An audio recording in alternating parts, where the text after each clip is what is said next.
Now, from Wish TV, your local news source, this is All Indiana Politics. Good Sunday morning. Welcome to another edition of All Indiana Politics. I'm Phil Sanchez. It's the marquee race in Indiana politics. Who will succeed Governor Eric Holcomb? Holcomb is term limited and cannot run for another term. All three of the candidates to succeed him are familiar to voters. Republican Senator Mike Braun is leaving Washington to run for the governor's chair. Democrat Jennifer McCormick was Indiana's last elected superintendent of public instruction. She held that office as a Republican from 2017 to 2021. And Libertarian Donald Rainwater returns from the 2020 race. Our government reporter Garrett Bergquist talked to all three candidates about how they plan to serve you. We begin with Mike Braun. Let's begin with property taxes. Your plan would expand the deductions available to homeowners and cap the rate at which property taxes are allowed to grow. How do you ensure that this doesn't deprive local governments of the revenue they need? So it's interesting, if local units had adjusted their rates down with the increased assessed value, it'd be kind of a moot point. Many of them didn't, though, so where they would have had a windfall over the last couple, 3 years in property taxes, all the complaining about them going up 15 to 20%, that's where the reset needed to occur, plus to put a cap on it going forward. The circuit breakers were intended to do that, but that was assuming no inflation. So we're getting, now that people understand the concept, remember the details will be worked out by the legislature, but the idea that your property tax bills can grow faster than your ability to pay them or the growth of the economy is what most like in terms of preventing it in the future. And then the reset feature of it really isn't going to make much difference other than to the jurisdictions that did not do what probably should have been done, is taking the rate real down to reflect the increase in assessed values. How do you plan to encourage economic growth outside the major cities and outside of major districts such as LEAP? That's going to be easy. I come from one of those corners of the state that doesn't see a lot of it, and there are 4 corners to the state, and we are going to still need to do the best of what we've done that gets in some of the needed industry. I'm really going to be interested, is it going to be more than just CapEx? Are we creating a lot of high-paying jobs? And then I'm going to really focus on the field of how do we help startups, small businesses, entrepreneurs. They just need more organic help. It's not going to take a major investment. It may change how we help them become more enabled, and you're going to get dividends from every corner of the state in between, because small businesses never get much attention. You never know when that next business, homegrown, is going to be that next big business that grows in your state. Would you make any changes to Indiana's abortion ban, either to further tighten or loosen any of the restrictions around it? I think the legislature dealt with that when they put the law in effect, and I think it'd be up to them. I don't know how much input they've been getting from either side. I think we were the first to do it, and that law was crafted after listening to Hoosiers, and it would be up to them to see if they're wanting to change anything. Indiana's Medicaid system is currently short about $1 billion, and that's led to some pretty significant service cuts. So 2 questions. First, if you were elected governor, would you implement any emergency funding as soon as you took office? And then second, what's your long-term plan to fix the problem and prevent future issues like what we saw once the new budget goes into effect July 1st? That's the blessing of having good structural cash flow. That $750 million issue was a miscalculation on how many people wanted to actually do things in their own home to take advantage of that option when it comes to Medicaid. So good cash flow can cover it. That can't be an annual issue. So my approach to health care is clear. I fixed it in my own company. We have to, in our own state, where we have some of the highest health care costs, some of the poorest outcomes, especially infant maternal mortality, we got to fix it from the bottom up, and wellness and prevention, not expensive remediation, that is the way to get it done. And I've done it in my own business. We can do that in our own state health care plans.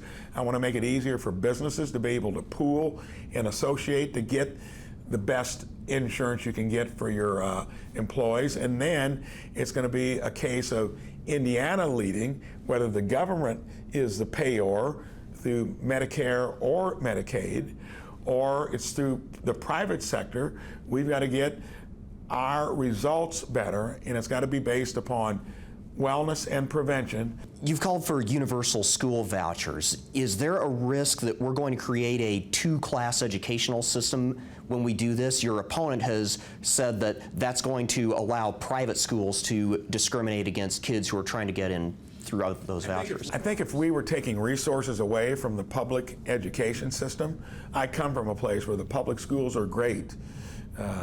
My wife and I attended them. Our kids did. Our grandkids are. Not all places have that. So when it comes to vouchers, choice, competition, we need to be embracing it. And the argument that they make, that's just not true. It's not a zero-sum game. We've been resourcing public education in all schools with more resources each year. I've been adamant about getting more of that into teacher pay and benefits at a level higher than what my opponent has recommended. And when you're investing currently $245,000 into a classroom annually, when you look at teacher pay, maintenance, upkeep, depreciation, there's a lot that we're putting into the classroom that probably needs to be devoted more to teachers and instruction as opposed to building, plant, and equipment and the maintenance of it.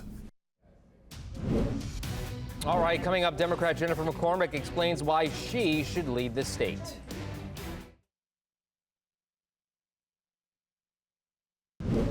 Welcome back. Democrats have not held the governor's chair since the late Joe Kernan left office in 2005. They hope to change that this year with a former Republican, Jennifer McCormick. She sat down with Garrett Bergquist.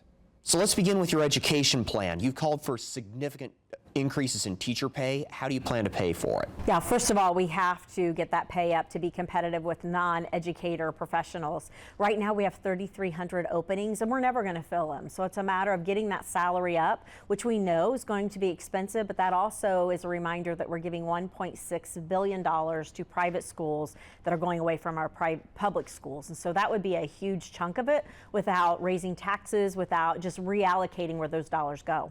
You would tighten up the eligibility requirements for the vouchers then? I would tighten up the voucher program, absolutely. Right now, the eligibility is $220,000 deemed to be the poverty level for a voucher and for a family of four. And so, and I'm sure they're trying to go after universal vouchers the next session, and I'm sure my opponent is going to support that.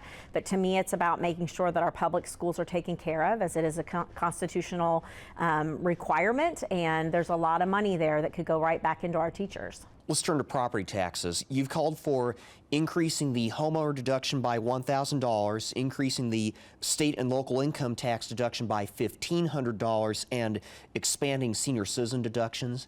How did you arrive at those numbers? From the beginning, we've talked about bringing back common sense and bipartisanship, bringing back the balance to the State House. So to come up with our plan, we looked at really good language that had been submitted by good legislative language that had been submitted by Republicans and Democrats, put a plan together that made sense, that already had a fiscal on it. So on day one, we could roll it out and people could have relief, all Hoosiers, but particularly our seniors, our renters, our veterans, but all Hoosiers would have a little bit of that relief.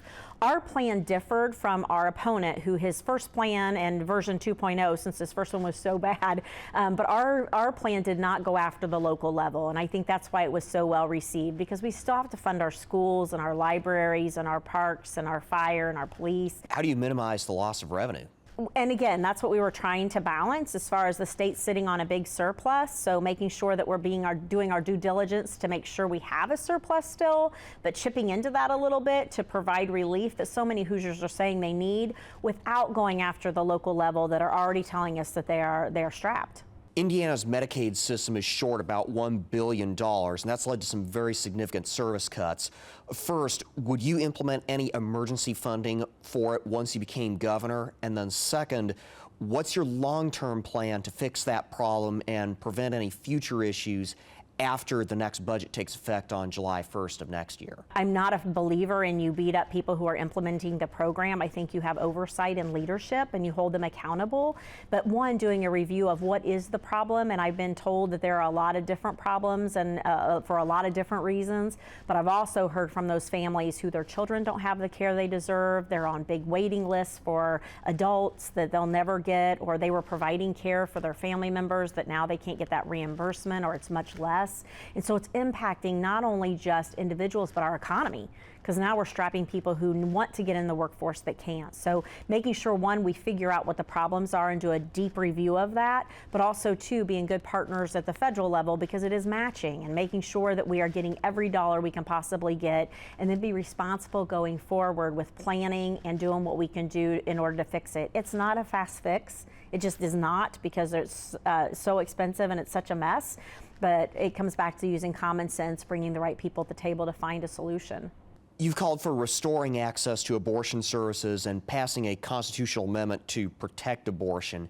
Is that realistic given the makeup of the legislature? The Republican Party very likely is going to control the legislature after Election Day, or at least one chamber. Yeah, again, it's common sense. We're hearing from over 80% of the Hoosiers that want a citizen-led ballot initiative, so they have a voice in whether it's women's reproductive freedoms or whether it's cannabis or whether it's voucher programs. Right now, Kentucky's running a citizen-led initiative ballot question on vouchers. You know, let us have our voice. And isn't it sad that we're having to basically beg to have just the initiative put forth? But again, it goes back to working across the aisle, using that platform to better inform Hoosiers that we're one of the few states that doesn't have that option, but also to working with the General Assembly in order to get it done. I'm committed to it, but we'll see if our Republican friends are as well. But Hoosiers deserve that. We deserve a voice, and we deserve citizen-led ballot initiatives.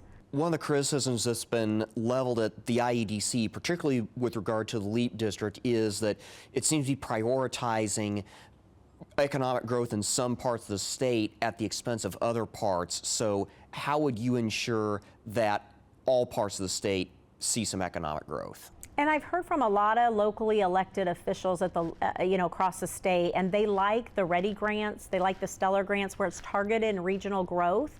Now, they're not seeing the type of money that's in Boone right now for that particular LEAP project, but they like the approach of regional type of monies to give them to attract and retain good business and business development. And so continuing what's working. Now, they have said we need some red tape off that program a little bit, hold us accountable, but let us do what we need to do. So continue on what's working with a targeted approach, but also spread the wealth. I mean, there's a lot of places in Indiana that are desperately needing that quality of life that goes right back to economic development. So the approach is good, it's just how those dollars are being disseminated.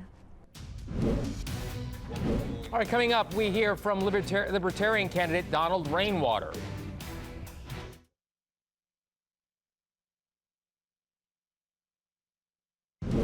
Welcome back. Libertarian Donald Rainwater won more than 11% of the vote in 2020.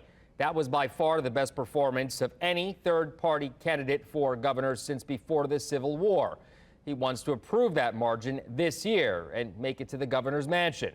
He made his case to our Garrett Bergquist. Housing costs have become a major issue in this election cycle, so let's begin with property taxes. I understand that you want to stop charging property taxes once someone has owned a home for 7 years? I have proposed that we set the property tax at 1% of the purchase price of the property for a maximum of 7 years. That kind of goes with our 7% sales tax. And if someone wanted to pay that all at closing, roll it into their mortgage and amortize it over 30 years to reduce the impact of that, however they wanted to do it, if they want to escrow it 1% a year for 7 years, it's really, the proposal is designed to highlight the fact that we have to meet those two goals. We've got to make it so that property taxes don't keep going up on folks, and that there's an end date, that we're not paying property taxes in perpetuity to the government. Indiana's Medicaid system is currently short $1 billion, and that's led to some very significant service cuts. So 2 questions. First, would you implement any emergency funding for that agency once you become governor, if you are elected? And second, what's your long-term plan to fix the problem and prevent future issues, beginning with the budget that takes effect on July 1st of next year? It's my understanding that they found $724 million worth of overbilling that they paid for Medicaid, and that they did not go back and collect that money that they were overbilled. And so that that accounts for about 3/4 of that $1 billion shortfall. So the first thing I would do is say, hey, we need to go and get that money back that we were overbilled and that we overpaid, because we shouldn't be cutting people's promised Medicaid off because we made a mistake. I also am really troubled by the fact that we have a lot of Hoosiers sitting on a wait list for Medicaid, not months, some people for years are on this wait list. The Medicaid program evidently is not being managed very well. And we need to make sure that we have people in FSSA who are managing the program correctly and who are focused on delivering the service that the government has promised to the citizens that they promised that service to. Would you support a repeal of Indiana's abortion ban? I would not support a repeal of it. What I support is that, first of all, it needs to go through the court system. That's why we have 3 branches of government. And I would support every Hoosier citizen who feels that there are changes that need to be made to contact their legislators and get their legislators to do what needs to be done. This is not an issue that one person should make a decision on. This is something that the citizens of the state of Indiana need to decide.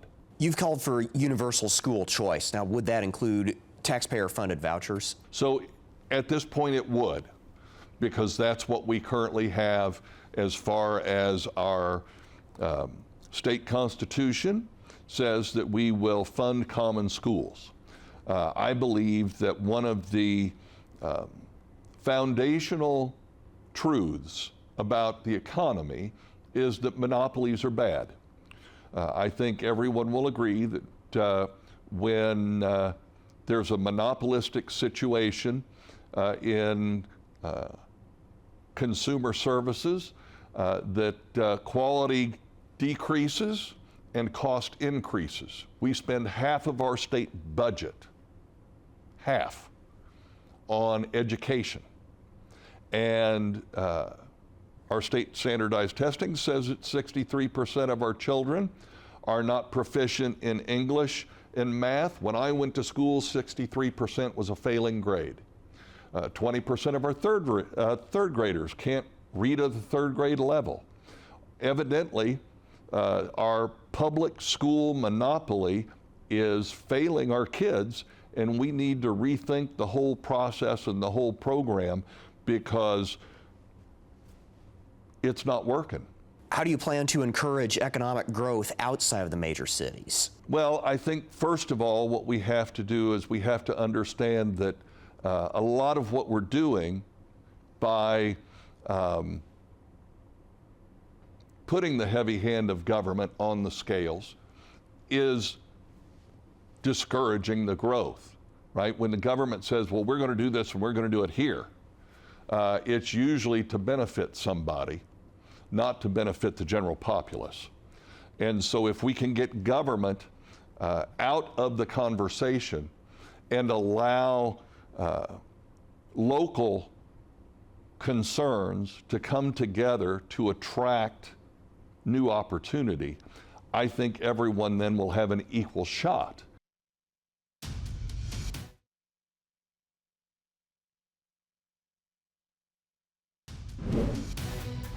All right, thank you for joining us for All Indiana Politics this week. We'll be back here next Sunday morning at 9:30. Remember, early voting continues until November 4th. Election Day is November 5th.